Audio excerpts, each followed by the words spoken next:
بسم اللہ الرحمن الرحیم۔ آج ہمارے دو موضوعات ہیں، ایک تو عمران خان صاحب کی منتقلی اٹک جیل سے اڈیالہ جیل کی طرف، اور دوسرا سبجیکٹ ہے سائفر کے کیس میں ہمیں انفارمیشن ملی ہے کہ چالان سبمٹ ہو گیا ہے۔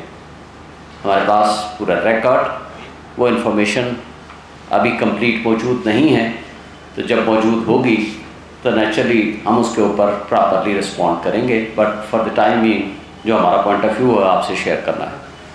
پہلی بات تو یہ ہے کہ جس وقت متاثر جج ہمایوں دلاور نے ایک انلیگل، ان کانسٹیٹیوشنل، ان لافل اور یک طرفہ فیصلہ سنایا جس میں ہمارا حق دفاع بھی ختم کر دیا گیا تھا، ہمارے گواہان بھی نہیں آنے دیے گئے تھے، یہ پاکستان کی تاریخ کا واحد کیس ہے کہ جس میں ملزم بھی نہیں، اس کا وکیل بھی ان کے بقول موجود نہیں، حالانکہ وہاں موجود تھے، اس کے باوجود ایک لکھا دکھایا فیصلہ ان تک پہنچا، انہوں نے اناؤنس کر دیا۔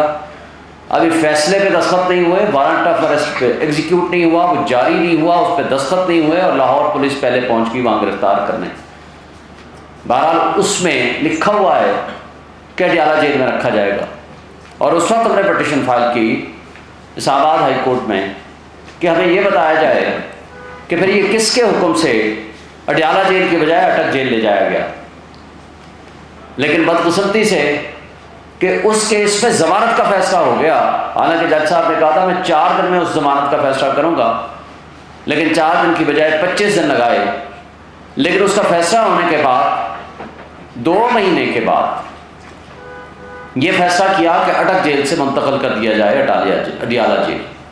اس دوران ایک اور متاثر جج ابو الحسنات ذوالقرنین، جس نے انڈیٹڈ ایک روکار بھجوا دی، اور جس میں نہ تو وکلاء موجود تھے، نہ ملزم موجود تھا، نہ عمران خان صاحب کو پروڈیوس کیا گیا، نہ ان کو طلب کیا گیا، اور ان کو گرفتاری ڈال دی گئی سائفر کے کیس میں۔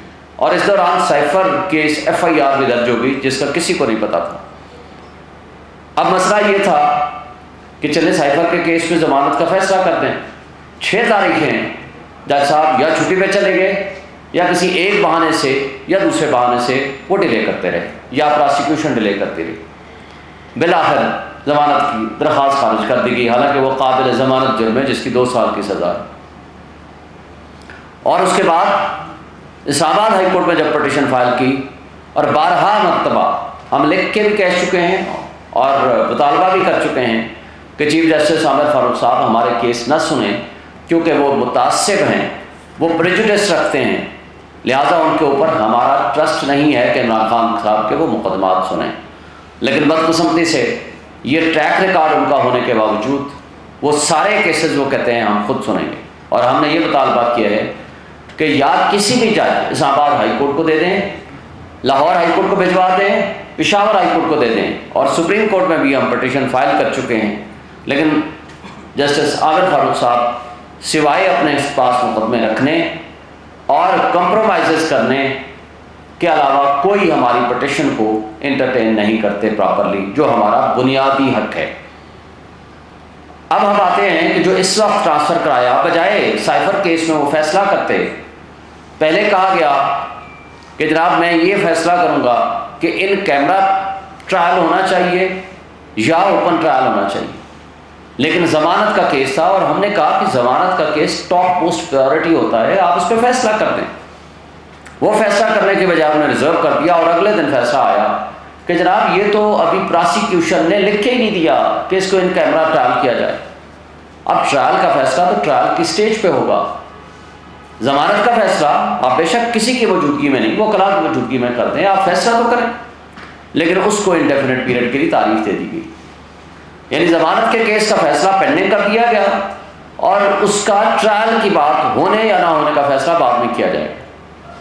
بہرحال یہ ایک الگ قسم کی بدقسمتی ہے، لیکن پہلا جو چیک ہمارا ہے کہ جو خان صاحب کو ٹرانسفر کیا گیا، انہوں نے کہہ دیا کہ جی ان کو ٹرانسفر کرتے ہیں، اور فیسلٹیز جو اویلیبل انڈر دی لاء ہیں وہ دے دیں۔ لیکن بدقسمتی سے یہ سارا ڈرامہ رچایا جا رہا ہے کہ جناب پورے میڈیا میں کہا جاتا ہے کہ جناب B کلاس دے دی گئی، اور تمام وہ فیسلٹیز جس کے prime minister under the rules and law حقدار ہیں وہ دے دی گئی۔ جو کہ جھوٹ پہ مبنی ہے، ایسا بالکل نہیں ہے۔ ایک چھوٹے سے سیل میں ان کو رکھا گیا ہے کہ جو تھوڑی بہت وار کرنے کی ایک گنجائش یا ایک فیسلٹی اٹک جیل میں موجود تھی وہ یہاں محدود کر دی گئی۔ پھر یہاں ہمیں خطرہ ہے کہ خان صاحب کے اوپر قاتلانہ حملے آلریڈی ہو چکے ہیں، اور جس کی کڑیاں پی ڈی ایم کی جماعتوں کی طرف جاتی ہیں اور طاقتور طبقوں کی طرف جاتی ہیں کہ جہاں جو کچھ ہوتا رہا خان صاحب کی ایف آئی آر نہیں کاٹی گئی تھی، آج ہمیں شدید خطرہ ہے ان کی لائف کو، ان کی زندگی کو۔ اسی طرح جس طرح آپ نے ماضی قریب میں دیکھا عمران ریاض کو اٹھایا گیا، آج وہ واپس آ گئے ہیں، لیکن وہ فزیکل اینڈ مینٹل جس حالت میں ہیں وہ سب آپ کے سامنے ہیں۔ اس لیے نہ تو کھانوں کا کوئی چیک ہو رہا ہے کہ کس طرح کے کھانے ان کو دیے جا رہے ہیں، کہیں خدا نہ خواستہ ان کے ساتھ کسی قسم کا بھی مسحیق ہو سکتا ہے، اس طرح کی اور کوئی حرکت جو پی ڈی ایم کی جماعتیں ان کے پیچھے لگی ہوئی ہیں اور کچھ طاقتور لوگ جو پیچھے لگے ہوئے ہیں، تو ہم یہ وارن کرنا چاہتے ہیں تمام ایڈمنسٹریشن کو، تمام اداروں کو اور تمام ان لوگوں کو کہ جو اس میں جو کوتاہی برت رہے ہیں، جو زندگی کو خطرے میں ڈال رہے ہیں، اگر خدا نہ خواستہ ایسا کچھ ہوا تو قوم آپ کو معاف نہیں کرے گی۔ ماضی میں آپ نے دیکھا کہ کس طرح ذوالفقار علی بھٹو کی شہادت ہوئی اور وہ بھی کورٹس کے ذریعے کرائی گئی، اور کس طریقے سے بے نظیر بھٹو کی شہادت کرائی گئی، اور کس طرح عمران خان کے اوپر ایک نہیں کئی قاتلانہ حملے ہوئے۔ اللہ نے زندگی رکھی تھی وہ بچ گئے، لیکن اس طرز عمل سے، اس طریقہ کار سے جو کہ آج ان کے ساتھ سلوک رکھا جا رہا ہے اور جو ہمیں انفارمیشن ملی ہے، اس کی بنیاد پر ہم یہ عدالتوں سے بھی مطالبہ کرتے ہیں کہ بارہا ان کو لائف تھریٹس ملی ہیں، گورنمنٹ آف پاکستان نے بھی ان کو انفارم کیا ہے، اور اس کے علاوہ ہماری جو انفارمیشن ہے اس کے ذریعے اڈیالہ جیل میں ان کے ساتھ کوئی اس طرح کا خطرناک قسم کا منصوبہ بنایا جا سکتا بھی ہے اور اس کے امکانات بھی ہیں۔ اس لیے ہم بجا طور پر یہ سمجھتے ہیں کہ ان کو جو ان کی facilities under the law and constitution in کا حق ہے وہ ملنی چاہیے، اور اس کے ساتھ کسی قسم کا ایسا کوئی رویہ یا اس طرح کی کوئی حرکت جو کچھ ان کے ساتھ ممکنہ طور پر ہو سکتی ہے اس کا تدارک کیا جائے، اور اس سلسلہ میں ہم جلد ہی ہائی کورٹ سے بھی رجوع کریں گے اور سپریم کورٹ سے بھی رجوع کریں گے۔ آج جو سائفر کے حوالے سے بات ہے، میں سمجھتا ہوں کہ سائفر کا مقدمہ درج کرنا اٹ سیلف ایک غلامی کی بدترین مثال ہے۔ جس شخص نے عمران خان، جس شخص نے ملک کی سلامتی اور خود مختاری کا دفاع کیا، جس نے ایبسلیوٹلی ناٹ کہا، اس کو آپ نے چند دنوں میں رجیم چینج آپریشن کی سازش کے تحت ان کو اقتدار سے ہٹا دیا، اور جس شخص نے کہا بیگرز آر ناٹ چوزرز، اس کو آپ نے پرائم منسٹر بنا دیا، اور جس شخص نے کہا امریکہ ہماری وینٹیلیٹر ہے، اس کو آپ نے ڈیفنس منسٹر بنا دیا، اور جو سازش میں ملوث کردار تھے ان کو یا تو آپ نے ان کے مقدمات ختم کر دیے یا ان کو اقتدار وہ بخشا کہ جس کی آج پاکستان نتائج بھگت رہا ہے۔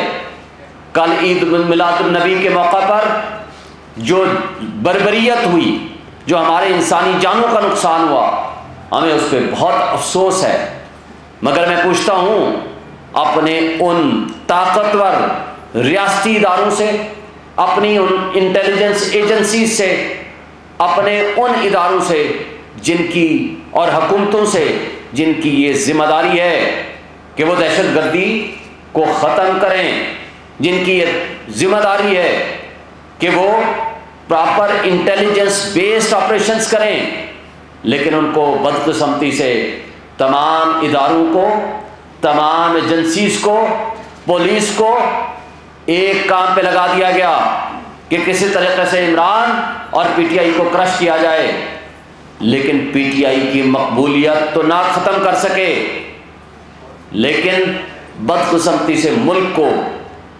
ایک بدامنی، ایک جرائم کی آماجگاہ بنا دیا۔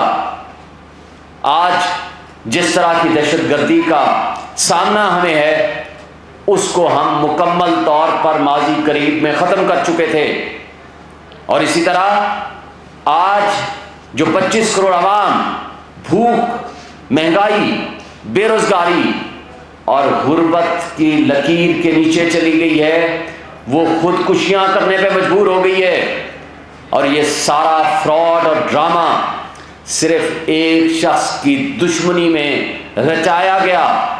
یہ ایڈونچر مس ایڈونچر ہو گیا، اور آج بھی ہمارے وہ لوگ اپنی پالیسیوں پہ نظر ثانی کرنے کے لیے تیار نہیں ہیں۔ تو کیا اس ملک کو، 25 کروڑ عوام کو جس دلدل میں پھنسا دیا گیا ہے، کیا یہ طریقہ کار آپ جاری رکھیں گے؟ کیا عمران خان کے بغیر کاکڑ صاحب کہتے ہیں کہ الیکشن ٹھیک ہوگا، اور پھر ساتھ یہ کہتے ہیں کہ نہیں جی یہ غلط فہمی کی بنیاد پر مروڑ تروڑ کر میرا بیان پیش کیا گیا، پھر دوسرا انٹرویو دیتے ہیں کہ نہیں اگر پی ٹی آئی بھی نہیں ہوگی تب بھی وہ الیکشن لیجٹیمیٹ ہوگا۔ دل کی بات زبان پہ آ جایا کرتی ہے۔ کاکڑ صاحب سے پوچھتا ہوں، یہ تمہارا کام ہے کہ تم کیئر ٹیکر ہو، تمہیں کس نے یہ اختیار دیا ہے کہ چارٹر طیارے کے اوپر تم آپ کی عوام کے پیسے کو آپ ضیاع کریں؟ آپ کو کس نے اختیار دیا ہے کہ آپ پوری دنیا میں گھومتے پھریں اور وہ سرکار کے خرچے پہ، پبلک کے فنڈز پہ؟ آج صورتحال یہ ہے، یو این ڈی پی کی رپورٹ کے مطابق 17.5 سے 18 بلین ڈالر سالانہ ہم اشرافیہ کو مفت مراحت دے رہے ہیں۔ کیا آپ اس بات کے متحمل ہو سکتا ہے ہمارا ملک؟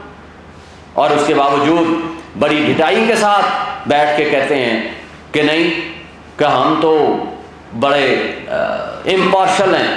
آپ کی امپارشلٹی اسی دن نظر آ گئی تھی کہ جس دن آپ نے مسلم لیگ نون کے حمایت یافتہ لوگوں کو آپ نے منسٹرز بنا دیا۔ آج صورتحال یہ ہے کہ سائفر کے حوالے سے وہ سارے کردار جو آج سب کے سامنے انٹرسیپٹ کی رپورٹ دے چکی ہے، انٹرسیپٹ کی رپورٹ اگر غلط ہے تو میں حکومت پاکستان سے، میں اپنے اداروں سے مطالبہ کروں گا کہ آپ اس کے خلاف مقدمہ دائر کیجئے اور کہیے کہ یہ رپورٹ غلط ہے، اور یہ کہیے کہ اس سازش میں یہ لوگ ملوث نہیں ہیں، یہ کہیے کہ اس کے کنٹینٹس پاکستان کی سلامتی اور خود مختاری کے خلاف ہیں۔ لیکن اگر آپ اس پہ خاموش رہتے ہیں اور آج بھی سائفر کی موجودگی میں اس کے اوپر کوئی جوڈیشل کمیشن نہیں بناتے، تو یہ مطلب تصور ہوگا کہ پاکستان ابھی آزاد نہیں ہوا، اس کو حقیقی آزادی کی آج بھی ضرورت ہے۔ اگر ہم نے غلامی میں رہنا تھا تو 1947 میں ہم نے ملک کیوں آزاد کرایا؟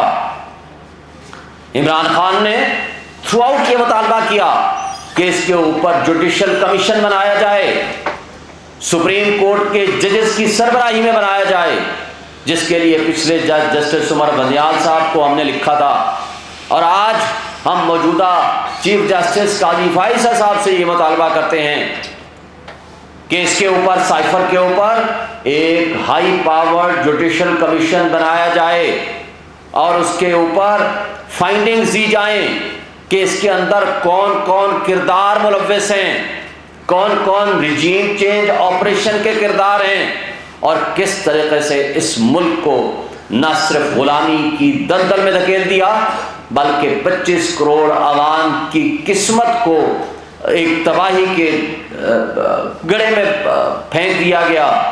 تو یہ آخر وہ کردار اگر سامنے نہیں آئیں گے تو بڑے افسوس کی بات ہو گئی۔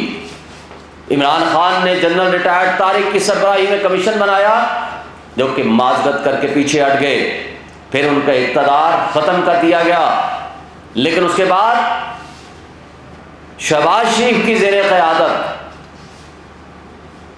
ایک نیشنل سیکورٹی کمیٹی کا اجلاس ہوا، اور اس سے پہلے عمران خان کی زیر قیادت نیشنل سیکورٹی کمیٹی کا اجلاس ہوا اور دونوں میں یہ مطالبہ کیا گیا کہ یو ایس اے کے ایمبیسڈر کو ڈیمارش کیا جائے، کیونکہ انہوں نے انٹروینشن کی ہے، انہوں نے مداخلت کی ہے، ہماری ملک کی سلامتی اور خود مختاری کے اندر مداخلت کی ہے۔ اگر وہ مداخلت غلط تھی تو پھر سائفر تو اس کا مطلب ہے کنٹینٹس درست ہیں۔ پھر اسد مجید کو طلب کیا گیا جو کہ ایمبیسڈر تھے یو ایس اے کے، اور اس نے آ کر اپنے ان کنٹینٹس آف سائفر کو درست قرار دیا۔ پھر شہباز شریف نے فلور آف دی ہاؤس پہ کھڑے ہو کر کہا تھا کہ اس پہ دھمکی آمیز گفتگو تھی۔ وہ دھمکی آمیز گفتگو کیا تھی وہ تو انٹرسیپٹ کلیئر کر چکا ہے، اور پھر اس کے اوپر کہا کہ میں ہائی پاورڈ کمیشن یا کمیٹی بناؤں گا۔ تو پھر وہ کدھر گئی کمیٹی یا وہ کمیشن؟ اس کا مطلب ہے کہ وہ آج بھی حل طلب ہے ایشو، لیکن بدقسمتی سے رانا ثناء اللہ نے اپنی پریس کانفرنسز کے ذریعے اور اپنے من پسند آفیشلز NFIA کے ذریعے ایک جھوٹا پرچہ عمران خان اور شاہ محمود قریشی کے خلاف درج کرا دیا گیا، اور پتہ چلا کہ جناب اعظم خان جو کہ پرنسپل آفیسر تھے اور جس کے پاس یہ سائفر ہوتا چاہیے تھا کاپی اس کی بریف نوٹ، جو کہ رسپانسبل ہے under the constitution rules of business and the law, اس کو وعدہ معاف گواہ بنا دیا گیا۔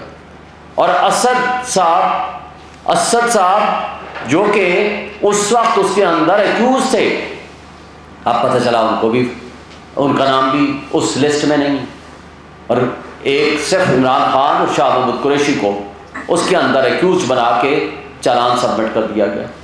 تو یہ ساری باتیں میں سمجھتا ہوں کہ آج بھی یہ تقاضا کرتی ہیں کہ چیف جسٹس آف پاکستان اس کے اوپر جوڈیشل کمیشن بنائیں، اس لیے کہ جہاں پولیٹیکل وکٹمائزیشن کے ذریعے 180 سے زائد مقدمات عمران خان کے خلاف درج کر دیے گئے ہیں، لیکن یہ مقدمہ اپنی نوعیت کا انوکھا مقدمہ ہے، اس لیے کہ یہ ہماری قوم کو غلامی کے طوق میں بند کرنے کے مترادف ہے۔ اگر یہ مقدمہ چلتا ہے تو پوری دنیا میں ہماری ایک ایٹمی پاور رکھنے والی ملک اور قوم کی سب سے بڑی بے عزتی ہے۔ تو میں سمجھتا ہوں کہ آج اس کیس کے اندر عمران خان کو سزا دلانا مقصد ہے، اس لیے تاکہ اپنے آقاؤں کو یہ میسج دے سکیں، وہ پی ڈی ایم اور کی وہ فاشسٹ جماعتیں جنہوں نے غلامی کا طوق قبول کیا تھا، اور ان کو پیغام دیں کہ جو آزادی کا نعرہ لگانے والے لوگ ہیں ہم نے ان کو عبرت کی نشان بنانا ہے تاکہ پوری قوم غلامی میں کو قبول کر لے، اور یہ ہمارے لیے کسی طور قابل قبول نہیں ہے۔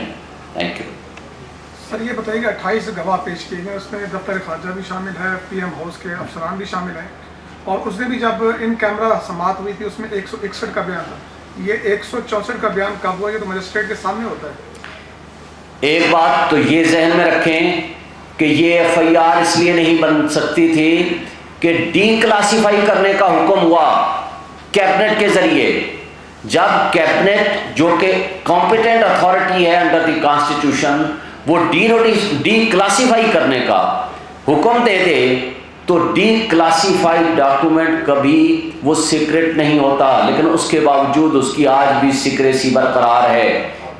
اس لیے جہاں تک آپ نے 164 کی سٹیٹمنٹ کی بات کی ہے، قاضی فائز عیسیٰ صاحب کا کیس حدیبیہ پیپر مل پہ اور اسحاق ڈار کی سٹیٹمنٹ کے اوپر پڑھ لیں، اور یہ قانون کا تقاضا ہے کہ جب تک 164 کی سٹیٹمنٹ ریکارڈ کرنے والا شخص ملزم اور اس کے وکیل کی عدم موجودگی میں کرے گا، اس کی کوئی قانونی حیثیت نہیں ہے اور وہ نلیفائی ہوگا، اس قانون کی نظر میں اس کی کوئی حقیقت اور وقت نہیں ہے۔ یہ قانون بھی ہے، یہ سپریم کورٹ کا فیصلہ بھی ہے، لیکن بدقسمتی سے جو کچھ کیا جا رہا ہے یا کہا جا رہا ہے یا جن ملازمین کو پریشر ڈال کے ان کی سٹیٹمنٹس لائی گئی ہے، اوریجنل سائفر تو آج بھی موجود ہے۔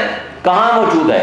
وہ منسٹری آف فارن افیئرس میں موجود ہے. اگر آپ ایف آئی آر کے کنٹینٹس پڑھو اس کے اندر لکھا ہوا ہے یہ کلاسیفائڈ ہے، حالانکہ ڈی کلاسیفائی کا حکم موجود ہے، کیبنٹ کا موجود ہے. بلکہ میرے پروگرام میں بیٹھ کے کئی دفعہ عطا تارڑ نے اور کئی لوگوں نے ایکسیپٹ کیا، ان کے منسٹرز نے، ہاں جی وہ ڈی کلاسیفائی کرنے کی وہ کیبنٹ نے آرڈر کر دیا تھا.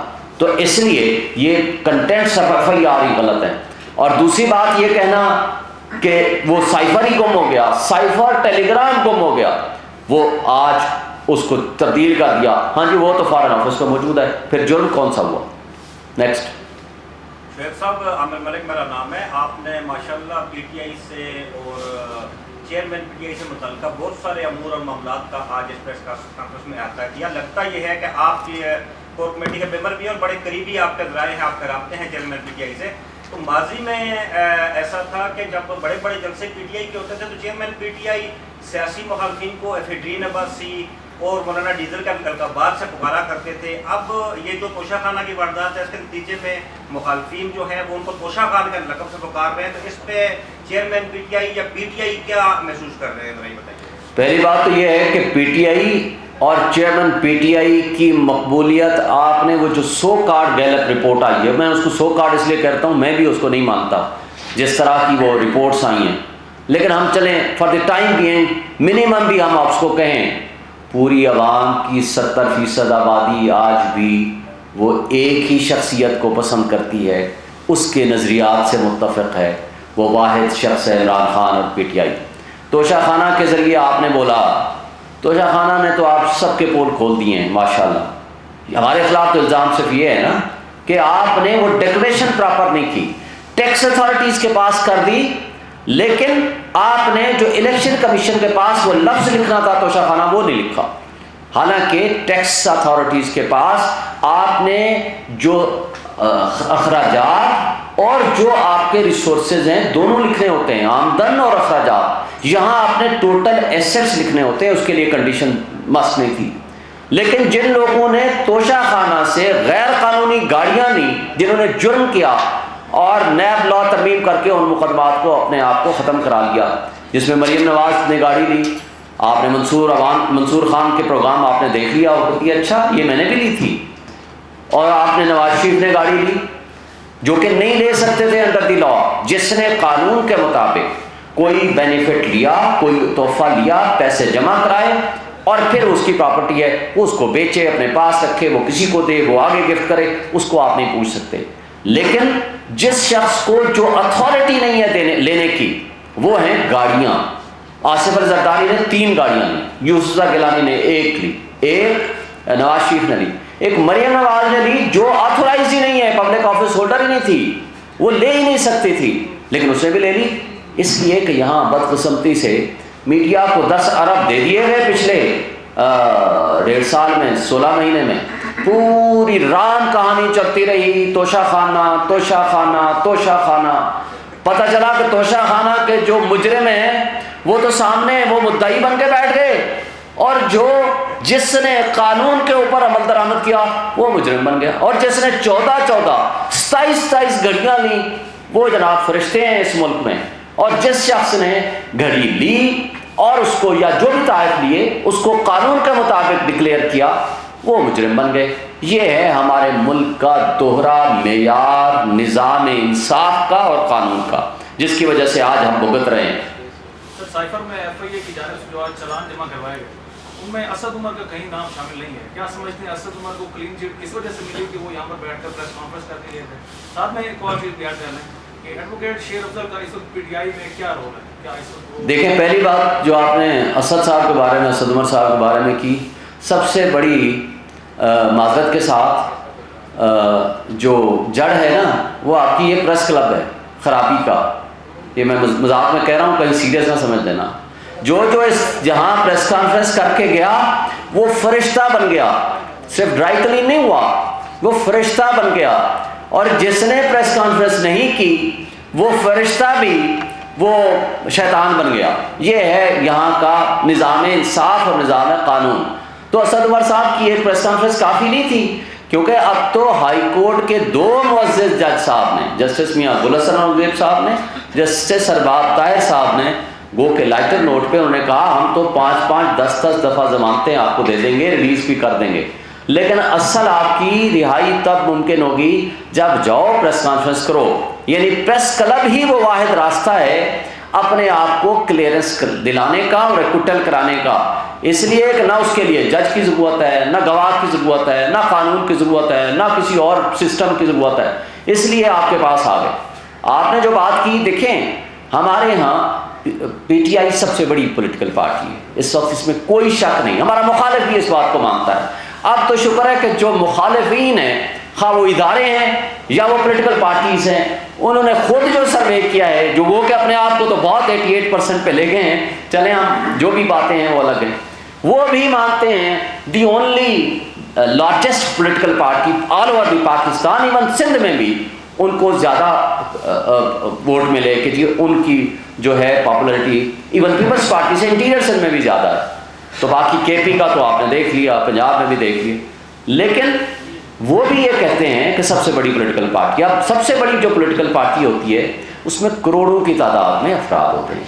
اب ان میں ہر بندے کا اپنا ایک موقف ہوتا ہے اور ہر شخص کا ایک دوسرے کے ساتھ اختلاف بھی ہوتا ہے، پارٹیز میں بھی اختلاف ہوتا ہے، اور ایک دوسرے کے ساتھ اپنے اپنے موقف بھی ہوتے ہیں. اور کسی کا اظہار کا طریقہ مہذب ہوتا ہے اور کسی کا اظہار کا طریقہ ذرا تھوڑا ڈفرینٹ سا ہوتا ہے. اور اس لیے کہ جو بھی اپنا موقف اظہار کرنا چاہتا ہے، وہ خواہ سوشل میڈیا ہو، خواہ وہ الیکٹرانک میڈیا ہو، وہ کر سکتا ہے. لیکن اگر وہ پارٹی کا ورکر ہے تو اس کو چاہیے کہ وہ پارٹی میں جا کر کے اپنا شکایت درج کرائے اور پارٹی کو فیصلہ کرنے دے. اور پارٹی نے ایک بات بتا دوں کہ 5 ترجمان مقرر کیے ہیں، جس میں سے فاروق حبیب صاحب، رؤوف حسن صاحب، میں اور گوہر صاحب اور علی محمد خان صاحب. جو پارٹی کا ورژن ہوگا وہ ان 5 ترجمانوں کے ذریعے آپ کے سامنے آئے گا. باقی اب کروڑوں کی تعداد میں ورکرز ہیں، جو کوئی بھی اپنی اوپینین دینا چاہے، کوئی کمنٹ کرنا چاہے، کوئی کسی کے خلاف کرتا ہے. میں تو پڑھتا ہی نہیں ہوں، مجھے تو ظاہر ہے ہزاروں کی تعداد میں روز میرے خلاف بھی ہوتا ہوگا، کچھ میرے حق میں بھی لکھتے ہوں گے. تو ہم اگر اس کے پیچھے پڑ جائیں گے نا، یا ہم پارٹی بطور عمران خان سب سے موسٹ پاپولر لیڈر ہے، روز اس کے میرا خیال ہے ہزاروں تو نہیں لاکھوں میں اس کے حق میں بھی بیانات آتے ہیں، اس کے خلاف بھی آتے ہیں. خلاف آتے ہوں گے ہزاروں میں، حق میں آتے ہوں گے لاکھوں میں. اگر ہم ہر ایک کا جواب دینا شروع کریں گے تو میرا خیال ہے there will be no limit. Thank you. شیرف صاحب، مروت صاحب نے آپ کے خلاف بھی بیان دیا ہے، اس کے ساتھ ساتھ انہوں نے عدم برداشت کا مظاہرہ کیا ہے ٹی وی چینل شو پہ، وہ فزیکل ہو گیا سینیٹر عفنان اللہ کے ساتھ، تو اس پہ آج ان پہ مقدمہ بھی درج ہو چکا ہے. تو کیا اب جو پی ٹی آئی کی لیگل ٹیم ہے وہ انہیں ڈیفینڈ کرے گی، انہیں بیک کرے گی یا نہیں کرے گی اس مقدمے میں؟ دیکھیں، پہلی بات تو یہ ہے کہ ہم سمجھتے ہیں، آپ کو اگر یاد ہو کچھ دوستوں کو، میں نے ایک بطور صدر اسلام آباد ہائی کورٹ بار ایسوسیشن ایک کنونشن رکھا تھا جس کا نام تھا برداشت معاشرے کی بقا اور عدم برداشت معاشرے کی تباہی ہے. یہ ٹائٹل تھا. بہت سارے دوستوں کو بلایا تھا، جس میں سے جرنلسٹ کی طرف سے میں نے حامد میر صاحب کو ریکویسٹ کی تھی. میں نے کہا جی آپ آئیں، کیونکہ وہ بھی سفرر رہا ہے بہت ساری اپنی اس عدم برداشت کا. اور بہت سارے اور دوستوں کو، بڑے پولیٹیکل پارٹیز کو بھی بلایا تھا، فرحت اللہ بابر صاحب کو بھی میں نے بلایا تھا، اور کئی لوگوں کو، اسد عمر کو بھی بلایا تھا. دیکھیں، ہم اس پہ یقین رکھتے ہیں. میں نے پچھلے 2 سالوں میں آپ کے سامنے ہی ہے، ہزاروں کی تعداد میں، ہزاروں کا لفظ میں استعمال کر رہا ہوں، الیکٹرانک میڈیا میں ٹاک شوز کیے ہیں. وہ پولیٹیکل بھی کیے ہیں، وہ میں نے پارٹی کے بیس پہ بھی کیے ہیں، بطور صدر اسلام آباد ہائی کورٹ بار ایسوسیشن کی طرف سے بھی کیے ہیں، اور میں نے ایک تجزیہ کار کے طور پر بھی باتیں کی ہیں کسی بھی موضوع پہ. اور مجھے مختلف ministers, party leaders, top lower senators, لوگوں سے رابطہ رہا، اور آپ کے بڑے تلخ گفتگو کرنے والے آپ کے اینکر سے بھی رابطہ رہا. اور میں نے آج تک نہیں کہا کہ یہ شخص بیٹھا ہوگا تو میں نہیں بیٹھوں گا. میرا آج تک سارے دوست جانتے ہیں، یہ نہیں کہا کہ یہ ہوگا تو میں نہیں بیٹھوں گا، اور یہ بھی نہیں کہا کہ میں اس پروگرام میں تو جاؤں گا، اس پروگرام میں نہیں جاؤں گا. ہاں، یہ الگ بات ہے کہ میرے پاس ٹائم نہ ہو تو میں، لیکن ایک چیز پہ میں بلیو کرتا ہوں، آپ نے لوگوں کو ایک اگر اچھی بات نہیں بتا پاس سیف ہیں. یہ اسی طرح جیسے منکر نکیر جو ہے نا آپ کی چیزیں لکھ رہے ہیں, آج آپ منکر نکیر بنے ہوئے ہیں. استغفر اللہ, کوئی اسلامی غلط بات میرے سے نہ ہو جائے, میں صرف ایسے کہہ رہا ہوں. یعنی آج آپ کے پاس وہ چیز جو فرشتے تو لکھ رہے ہیں ہمارے سارے اعمال, لیکن آپ بھی رجسٹرڈ کر رہے ہیں ساتھ ساتھ جو آپ کے پاس آن ایئر ہم آتے ہیں. اور وہ جو رجسٹرڈ چیزیں ہیں ساری دنیا جب چاہے یوٹیوب میں جائے اور آپ کے پروگرام دیکھ لے. کوشچن یہ ہے کہ ہم نے لوگوں کو سبق کیا سکھانا ہے. اگر ہمارے میں برداشت نہیں ہوگی, ہم پڑھے لکھے طبقے میں برداشت نہیں ہوگی, اگر ہم ایک دوسرے کے ہم نظریات میں اختلاف رکھیں, ہم ڈفرینسز آف اوپینین رکھیں, لیکن لوگوں کو یہ بتائیں یہ ہمارا موقف ہے, یہ لوگوں کو آپشن دیں, لوگوں کو سمجھائیں, لوگوں کو ٹرینڈ کریں. اور میرے موقف سے کوئی اختلاف کرتا ہے یا اے سے رکھتا ہے یا بی سے رکھتا ہے, یہ اس کی مرضی ہے. رائٹ ٹو انفارمیشن ہمارا حق ہے, اور right to information fundamental right ہے. لوگوں تک انفارمیشن ہم نے پہنچانی ہے اور وہ انفارمیشن لیتے ہیں اور اپنی اوپینین ڈیولپ کرتے ہیں. اگر میں اور آپ یا ہم پڑھے لکھے لوگ ایک جگہ پہ بیٹھ کے اگر ایسی پریسیڈنٹ سیٹ کریں گے تو اس عدم برداشت نے پہلے ہی معاشرے میں تباہی پیدا کر دی ہے. اور یہ تباہی خواہ وہ آپ نے دیکھ لیا جڑاوالا میں کیا ہوا, خدا نخواستہ. اس سے پہلے کئی چیزیں ہیں, کئی معاملات ہیں آپ کے سامنے. ہماری ذمہ داری ہے, آپ کی میڈیا کی ذمہ داری ہے, ہم ان لوگوں کو انکریج کریں جن کا اندر برداشت ہے, جو ریزنیبل گفتگو کرتے ہیں, ریزن اور لاجک کے ساتھ لوگوں کو قائل کریں. ہم یہاں ایک دوسرے کو گرانے میں لگے ہوتے ہیں, یہ نہیں سوچتے کہ اس کا امپیکٹ ہم پبلک, قوم, لوگوں میں کیا پیدا کر رہے ہیں. میں سمجھتا ہوں کہ یہ غلط روایت قائم کی ہمارے ساتھی نے بھی اور دوسری سائڈ سے نے بھی. یہ انتہائی غلط روایت تھی, اس کو ہم کسی صورت انکریج نہیں کریں گے. باقی پارٹی فیصلہ کرے گی کہ ان کی کیا رائے, ان تک یہ سچویشن پہنچ چکی ہے اور وہ پارٹی کی کور کمیٹی جو فیصلہ کرے گی ہم پارٹی کے پابند ہوں گے. لیکن یہ میری رائے ہے کہ ہم برداشت کے قائل ہیں, ہم تہذیب کے دائرے میں رہنے کے قائل ہیں. جو بد تہذیبی کرے گا, جو عدم برداشت کا رویے کا اظہار کرے گا, جو غلط گفتگو کرے گا, خواہ وہ کسی بھی پولیٹیکل پارٹی سے ہو, ہم اس کو سپورٹ نہیں کریں گے. سر امین بول ٹی وی سے, میاں صاحب وطن واپس آنے قانونی رائے, قانونی ترجیح سے جواب چاہیے گا. ہمارے رہنمائے ملت جناب میاں محمد نواز شریف صاحب وطن واپس آنے, وہ کیا لڑیں گے, الیکشن یا مقدمات؟ نواز شریف صاحب کا مجھے تو ابھی تک یقین نہیں ہے کہ وہ آئیں گے. دوسری بات, ان کے پچھلے 1 مہینے 15 دن کے اندر اندر مختلف بیانیے آپ نے دیکھ لیے. جو ڈیلر ہوتا ہے ڈیل کر کے جاتا ہے, ڈیل کر کے آتا ہے, پھر ڈیل کر کے جاتا ہے, پھر واپس آتا ہے, پھر ڈیل کر کے جاتا ہے اور پھر ڈیل کر کے واپس آنا ہے. ڈیلر کبھی لیڈر نہیں ہوتا.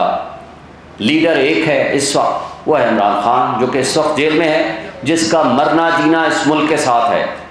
لیکن ڈیلر صاحب جب آئیں گے ان کو قانون کا سامنا کرنا پڑے گا. قانون کی نظر میں جو سزا یافتہ مجرم ہے, سزا یافتہ اشتہاری مجرم ہے, اس کو ضمانت بھی نہیں ملا کرتی, کیونکہ ضمانت کا اس نے مس یوز کیا ہے. یہ ہے قانون کی بات.